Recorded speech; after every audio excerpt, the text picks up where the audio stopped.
나은 사람이 베드로와 요한을 붙잡았다 그랬는데 이거 좀 하울링이 많이 나는데,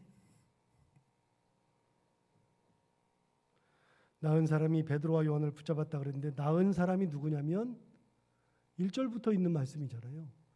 제가 어제 말씀드릴 때 성전 미문에서 나면서부터 걷지 못한 사람 이야기는 그 이야기로 끝이 아니라 그 이야기가 4장까지 이어진다 그랬죠. 4장까지 이어져야 됩니다.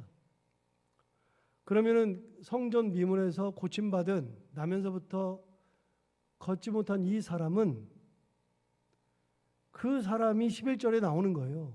그렇게 나은 사람이 베드로와 요한을 붙잡으니 모든 백성이 크게 놀라며 달려나아가 솔로몬의 행각이라 불리우는 행각에 모였다. 그러니까 나은 사람이 베드로와 요한을 못 가게 붙잡은 겁니다. 왜요? 자기를 낫게 했으니까. 그러니까 그를 붙잡은 거예요. 그랬을 때 사람들이 막 놀라서 달려들어와서 솔로몬의 행각이라고 하는 곳에 모여드는 겁니다. 어제 봤던 것 중에 9절부터 10절을 다시 보시면 모든 백성이 그 걷는 것과 하나님을 찬송함을 보고 그가 본래 성전 미문에 앉아 구걸하던 사람인 줄 알고 그에게 일어난 일로 인하여 심히 놀랍게 여기며 놀라니라 그랬죠. 그러니까 사람들이 그 사람이 40여 년 동안 못 걸었다는 걸 다 안 거예요. 전부 다 알고 있는데 이 사람이 갑자기 걸었으니까 뛰기도 하고 걷기도 하고 성전도 들어가고 그렇게 했으니까 사람들이 놀랍게 여기며 놀랐다. 그러니까 굉장히 많이 놀란 거죠. 그렇게 놀라고 나니까 사람들이 궁금한 거예요. 어떻게 이게 가능하냐?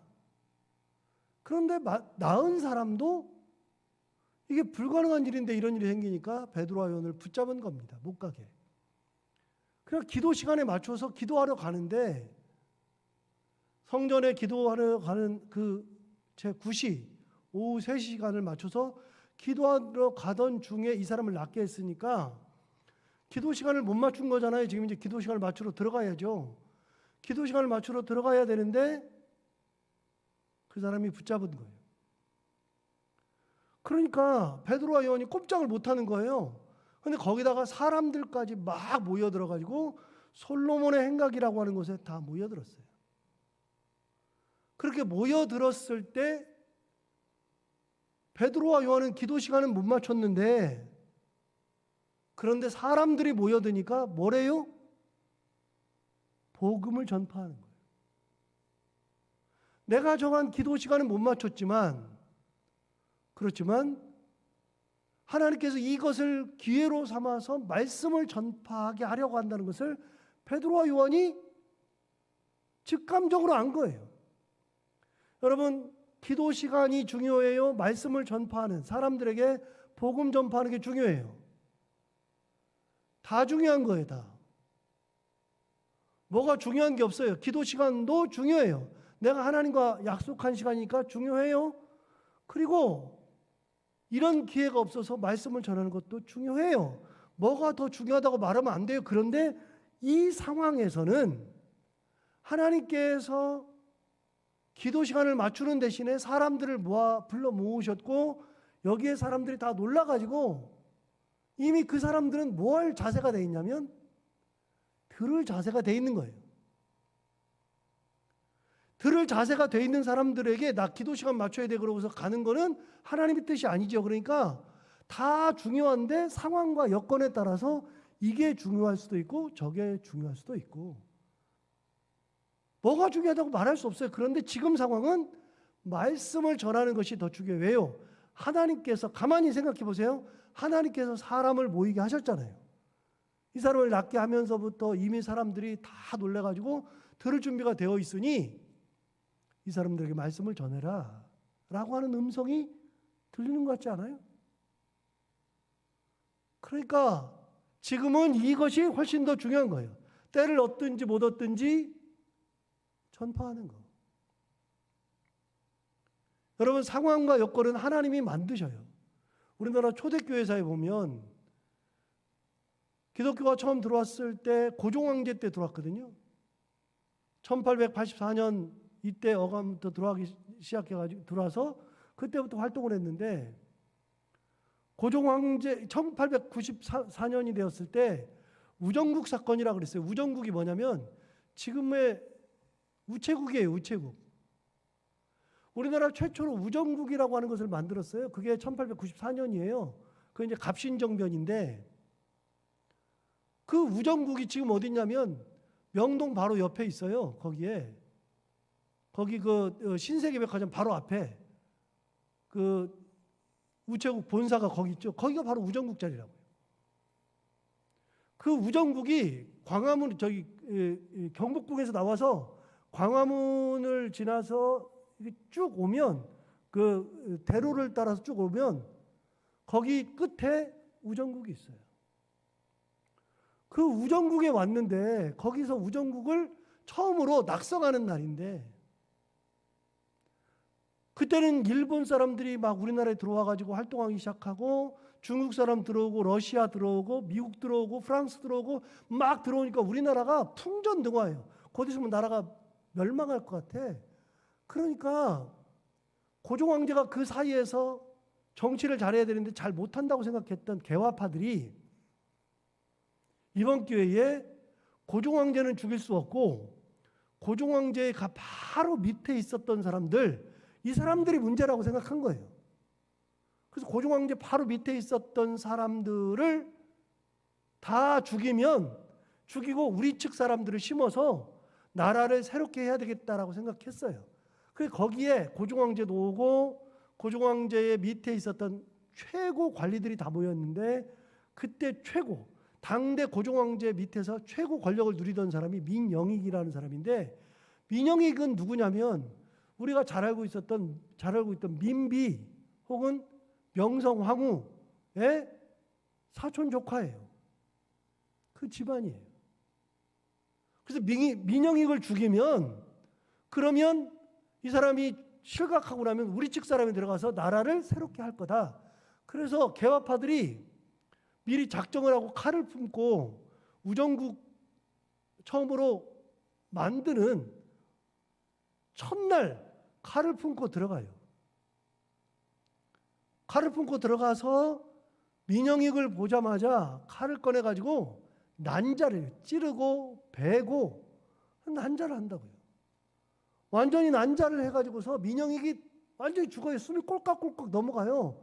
민영익만 다치고 다른 사람들은 안 죽였거든요. 그래서 민영익만 죽였다고 생각을 한 거예요. 그래서 그 사람들이 민영익을 죽이고 자기들이 이 나라를 새롭게 한다 그러면서 자기네 나라를 선포해요.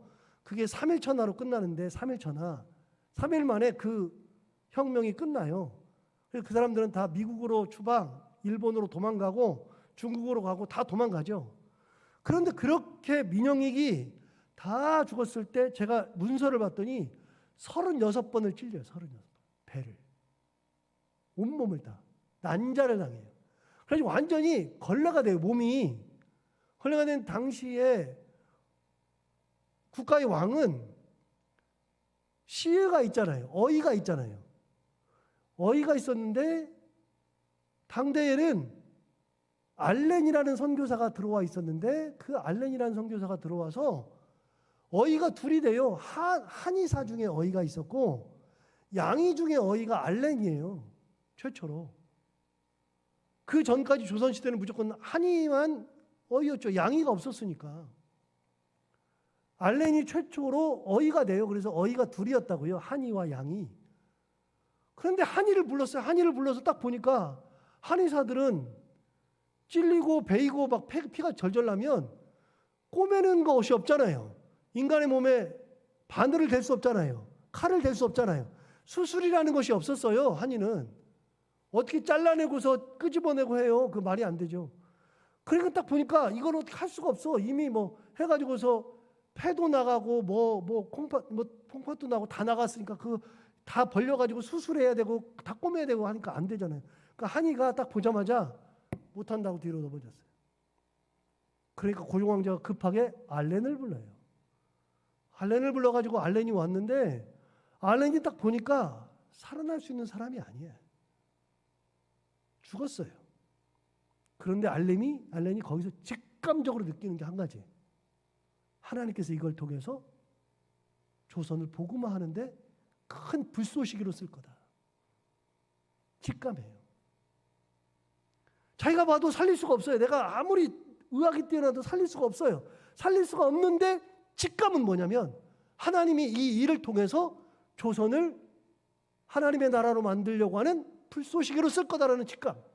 그래서 자기도 자신이 없는데 내가 한번 해보겠다 그러고서 민영익을 받아요. 받는데 받아가지고서 열심히 치료하는데 낫질 않아요.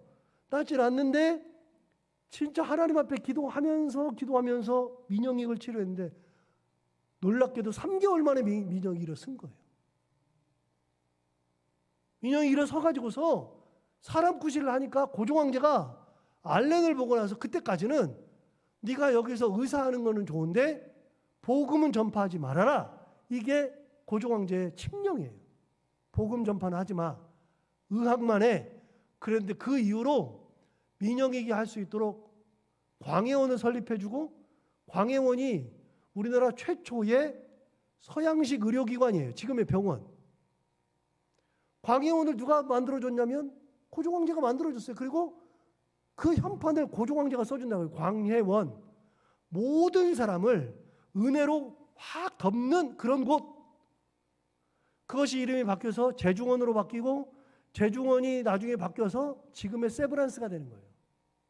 세브란스 병원은 고종황제가 처음에 설립해 준 거예요. 그걸 통해서 복음을 전할 수 있는 기회가 생긴 거예요. 그 후에 누가 들어오냐면 언더우드가 들어온다고요. 언더우드로 들어와서 복음을 전하기 시작하죠. 그러니까 이 사건은 우리나라 근대사에 있어서 굉장히 중요한 사건인데 그게 개화파들, 우리가 역사에서 배울 때는 개화파들이 나라를 새롭게 하기 위해서 나라를 뒤집어 엎고 전복하고 새 나라를 만들려고 하는 개화사상, 갑신정변 1884년 딱 그랬는데 나중에 제가 목사가 되면서 교회사를 공부하면서 알렌의 일기를 읽어보면서 아하, 일반 사람들은 그렇게 말하는데 가만히 보니까 하나님께서 그 기회를 만들었구나. 여러분, 사람들은요 그 기회를 몰라요. 하나님께서 만드는 거예요.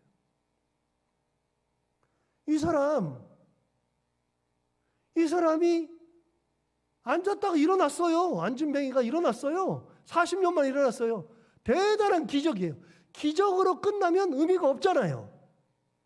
하나님이 그 기회를 통해서 기도하러 가는 사람을 붙잡아 놓고 뭘 시킨다고요? 예수 그리스도를 전파하게 만든다고요. 이게 하나님께서 우리에게 주신 기회. 내가 만든 기도 시간이 중요한 게 아니라 하나님께서 내게 주신, 지금 내게 주신 복음을 전파하게 하는 그런 기회, 깨달을 수 있는 지혜, 은혜가 있어야 되고 그걸 깨달았을 때는 말씀을 전파하는 능력이 있어야 되고 그 사람이 붙잡아요. 사람들이 막 몰려들어요. 그래서 그들 앞에서 복음을 전파하는 거예요. 그래서 베드로의 두 번째 설교가 나옵니다. 첫 번째 오순절 이후에 오순절 성령 받고 했던 설교 2장. 그리고 두 번째 베드로의 설교 언제요? 나면서부터 못 걷게 된 사람을 낫게 한 다음에 그 사람들이 붙잡으니까 했던 베드로의 두 번째 설교. 여러분 11절 보시고 위를 보세요. 11절 위를 보시면 제목이 나오는데 뭐라고 되어 있냐? 베드로가 솔로몬의 행각에서 뭐하다? 설교하다. 이게 베드로의 두 번째 설교예요. 첫 번째는 성령 받고 2장에서, 두 번째는 40년 동안 못 걷던, 나면서부터 걷지 못하던 사람을 고친 다음에 했던 설교. 그럼 뭔 설교를 하느냐? 굉장히 중요한 거예요. 우리는 설교 내용을 보면 그냥 막 넘어가는데 뭔 설교를 했느냐가 굉장히 중요하죠. 여러분 보세요. 12절을 보세요. 베드로가 이것을 보고 백성에게 말하되 이스라엘 사람들아, 이 일을 왜 놀랍게 여기느냐? 우리 개인의 권능과 경건으로 이 사람을 걷게 한 것처럼 왜 우리를 주목하느냐. 여러분 베드로가 뭐라 그러냐면 왜 이렇게 놀랍게 여기느냐. 그러면서 왜 우리 개인의 능력과 경건으로 이 사람을 고쳤다고 생각하느냐.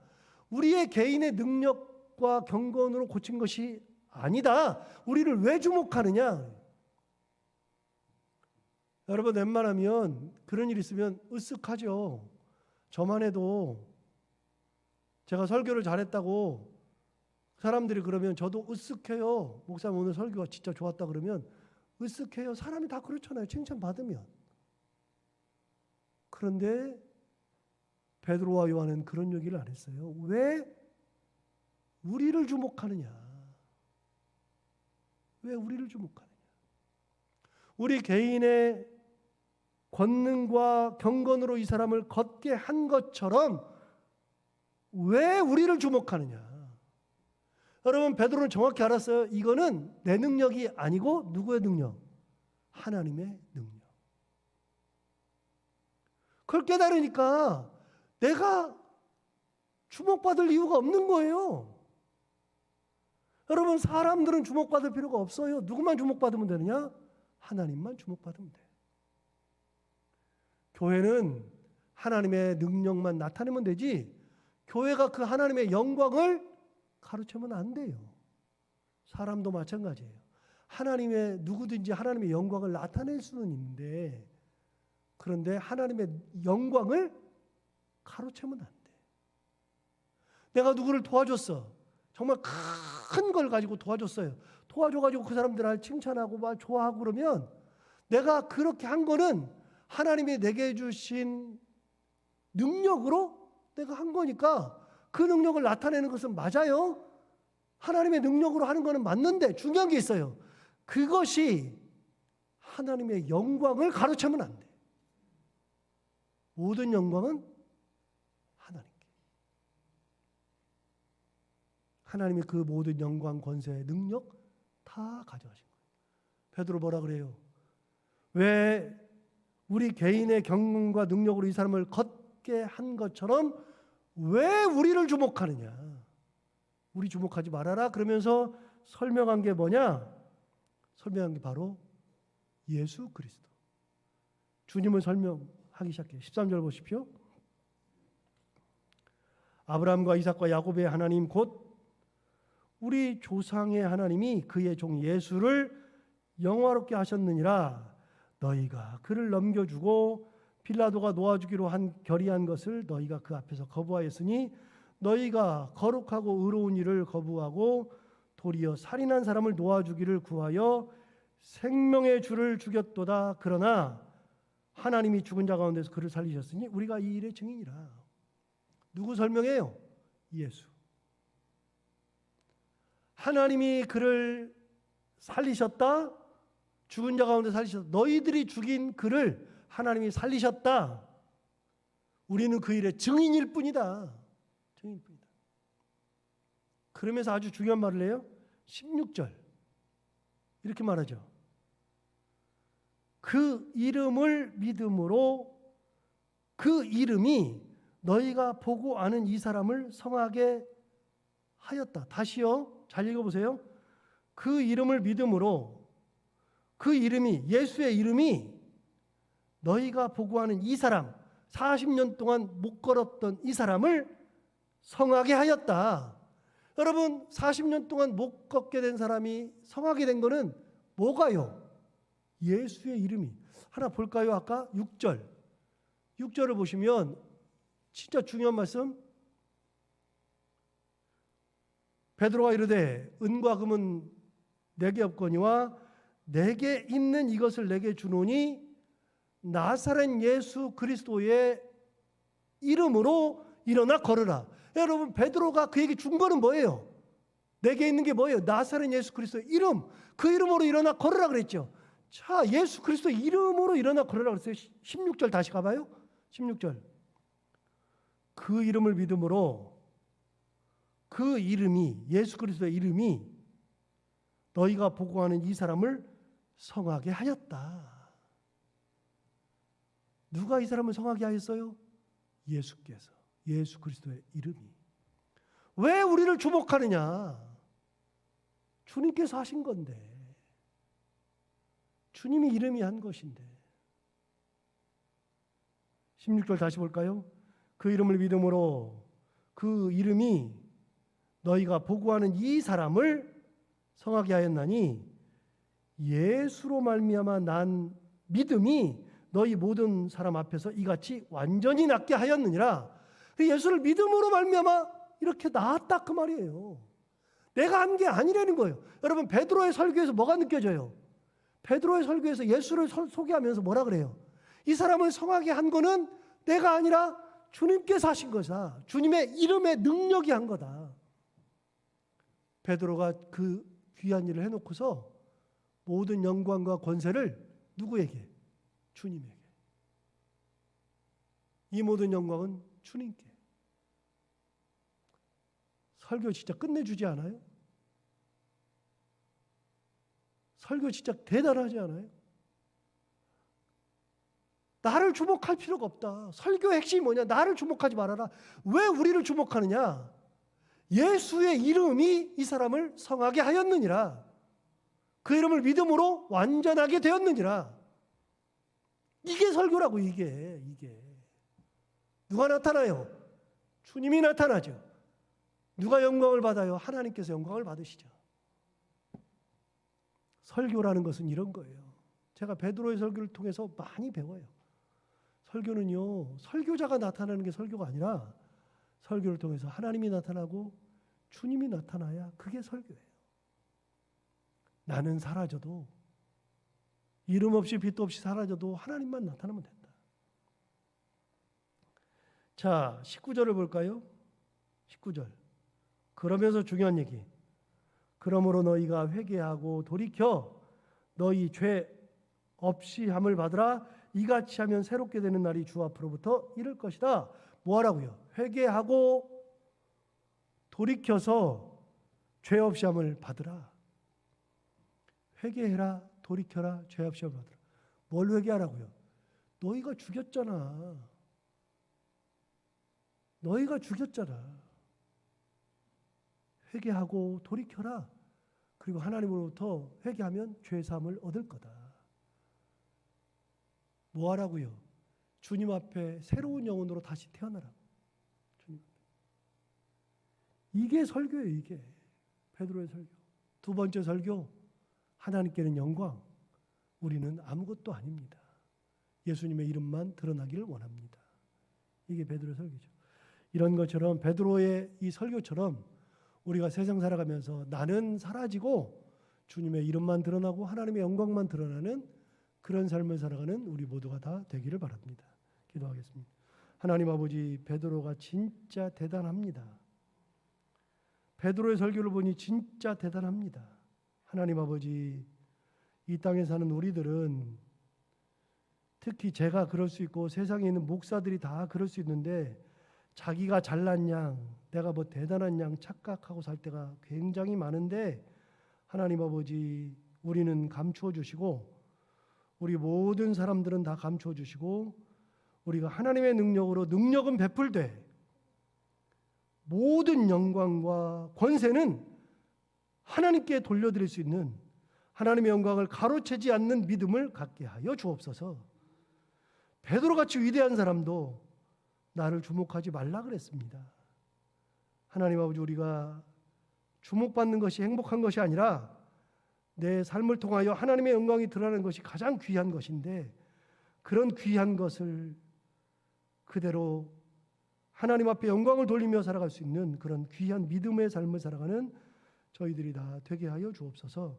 오늘 하루도 살아갈 때 이 말씀이 우리 가운데 힘이 되게 하여 주옵시고 해야 되는 것들을 기쁨으로 잘 감당하고 만나는 분들과 함께 웃고 행복한 하루가 되게 하여 주옵소서. 예수님 이름으로 기도하옵나이다.